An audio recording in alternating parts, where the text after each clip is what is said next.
Semangat pagi. Pagi.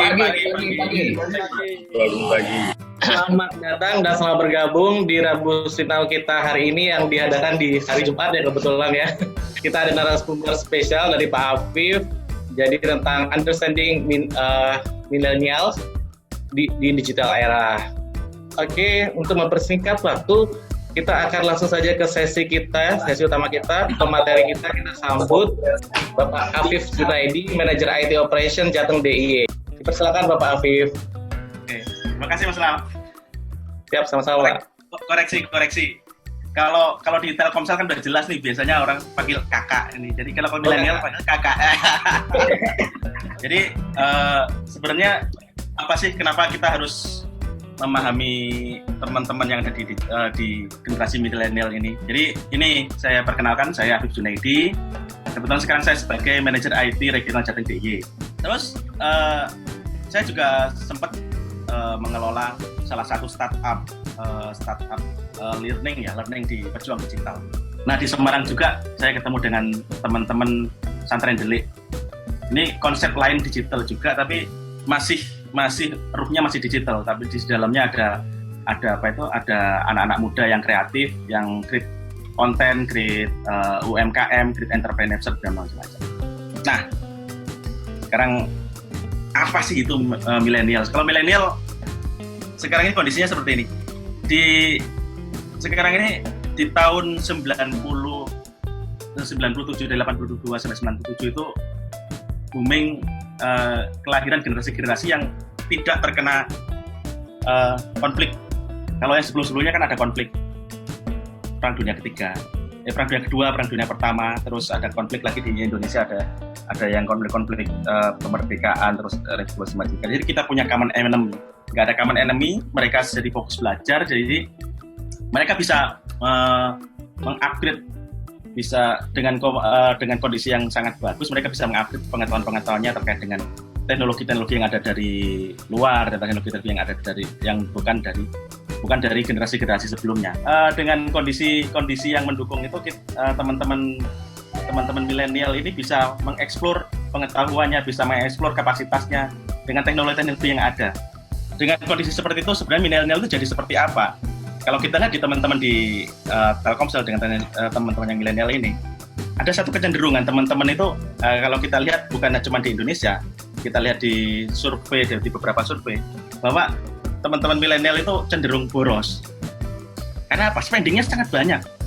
Gadget-gadget yang bisa dipakai teman-teman itu sekarang dengan teknologi yang iPhone, Samsung itu sudah menggunakan teknologi 5G yang otomatis manufacturer-nya juga harus menggunakan dengan biaya yang sangat besar, otomatis price-nya juga gede. Teman-teman milenial juga sekarang juga disibukkan dengan main game. Main game itu kalau kita lihat juga spending-nya juga gede juga, dan itu juga pasar juga bagi teman-teman gitu. Kalau dilihat dari fenomena-fenomena yang kita suka sering surfing di Twitter ya, kalau teman-teman milenial banyak kok yang mereka nggak memikirkan lagi yang namanya investasi, nggak memikirkan lagi yang namanya menabung, tapi mereka memikirkan gimana caranya traveling. Mereka bisa akses di sosial media, mereka bisa akses di YouTube, vlogger dan macam-macam. Meskipun mereka bisa menjadi vlogger dan macam-macam, tapi spendingnya tetap aja gede. Jadi investasi itu ya nantilah, yang penting kita bisa jalan hidup ini dengan apa adanya seperti ini.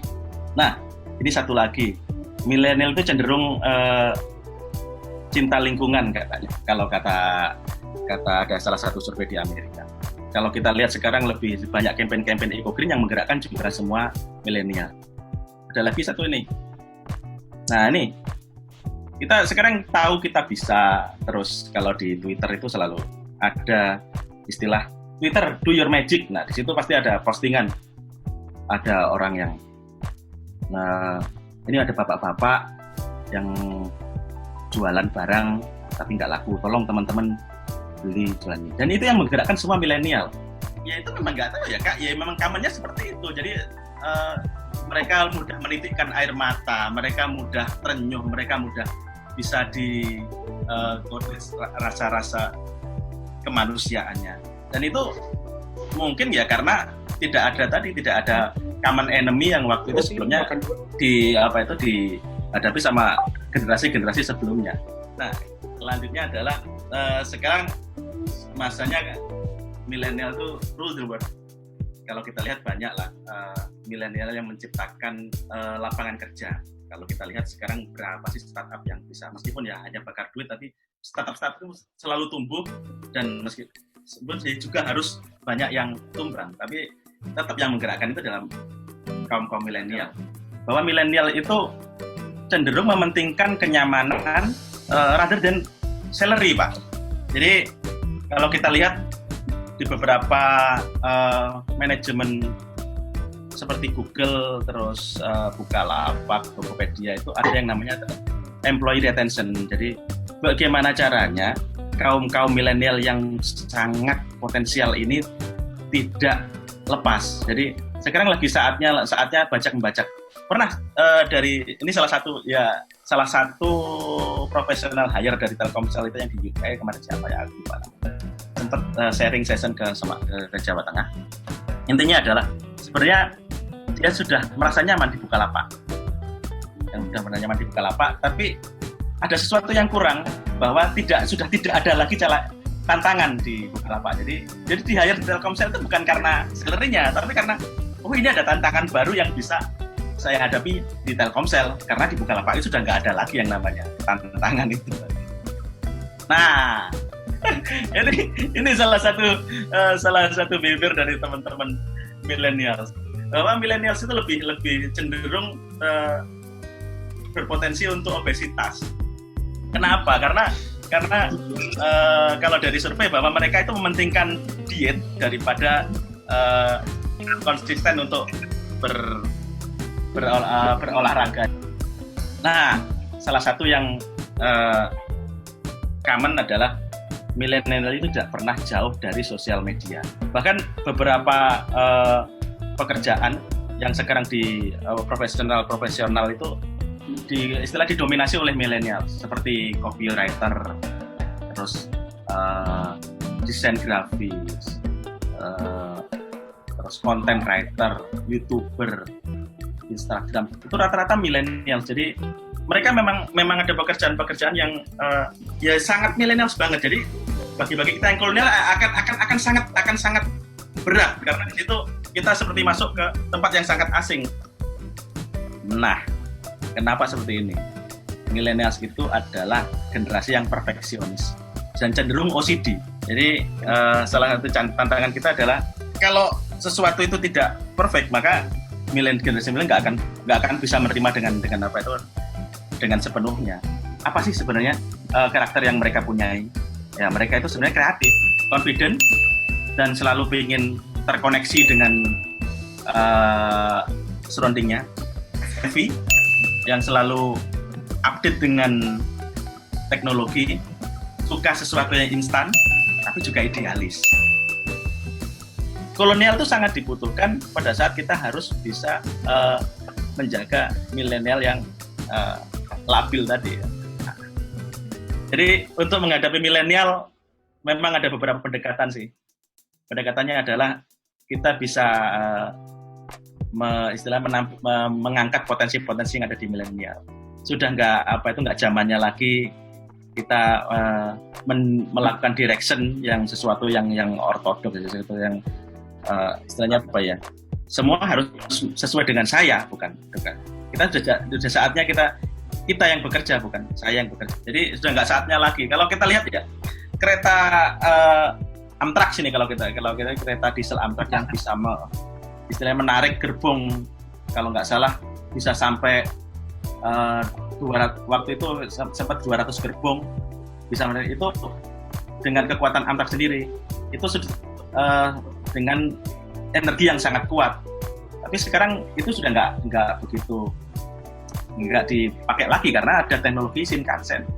Shinkansen itu generatornya nggak hanya di lokomotifnya, tapi ada di semua rangkaian keretanya. Jadi mereka bisa bergerak bareng-bareng, dan itu analoginya adalah bahwa anak-anak muda sekarang itu lebih senang kolaborasi daripada konglomerasi. Kalau kita dulu lihat ada yang namanya Lim Soo Leong yang konglomerasi yang banyak perusahaannya seperti itu, tapi hanya dikuasai oleh segelintir orang. Dan sekarang ya bukan tumbang ya, sekarang gaungnya jadi hilang dengan korporasi yang basisnya adalah startup seperti Gojek.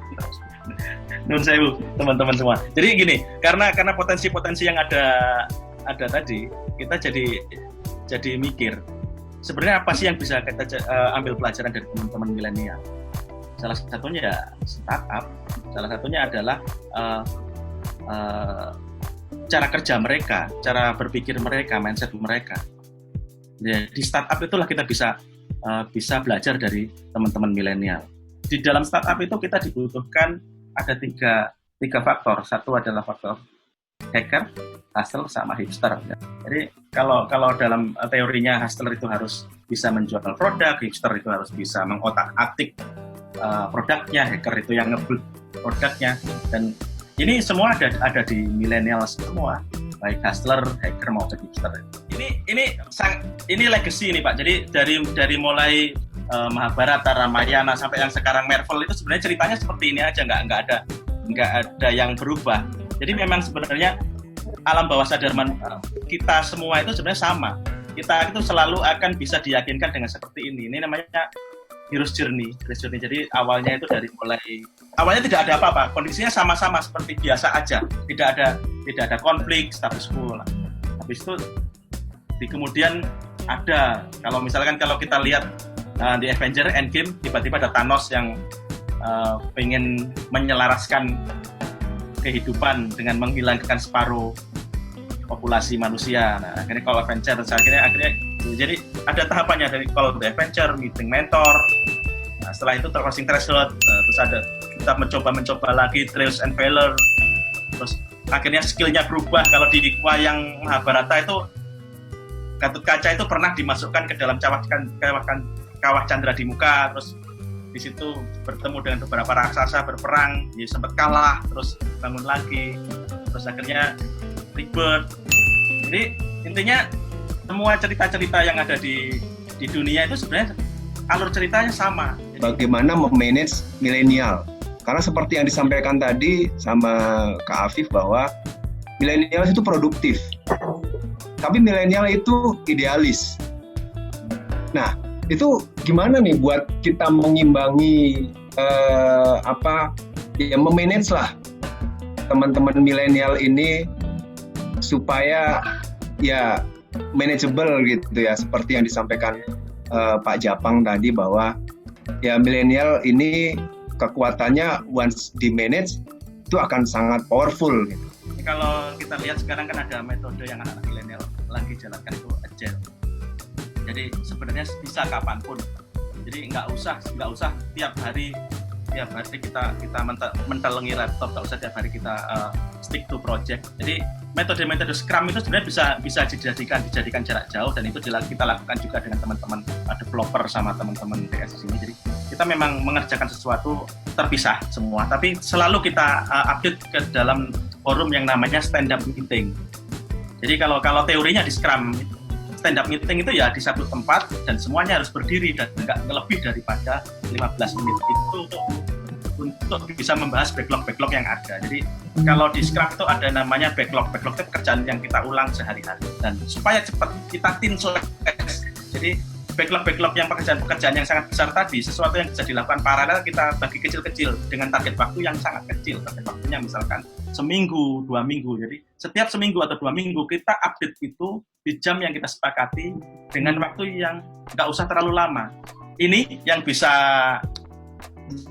saya sampaikan terkait dengan millennials dan kira-kira potensi-potensi apa yang bisa kita gali dari millennials.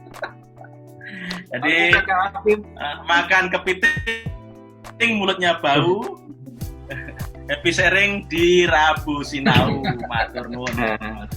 Sekali lagi kita ucapkan terima kasih untuk Mas Afif untuk pemateri hari ini, untuk materi sangat luar biasa, dan juga antusias teman-teman semua peserta Rabu Sinau hari ini yang sudah ikut meramaikan dan juga ikut berdiskusi dengan kita hari ini. Salam sehat untuk teman-teman semua, tetap di rumah, tetap produktif, dan semangat pagi.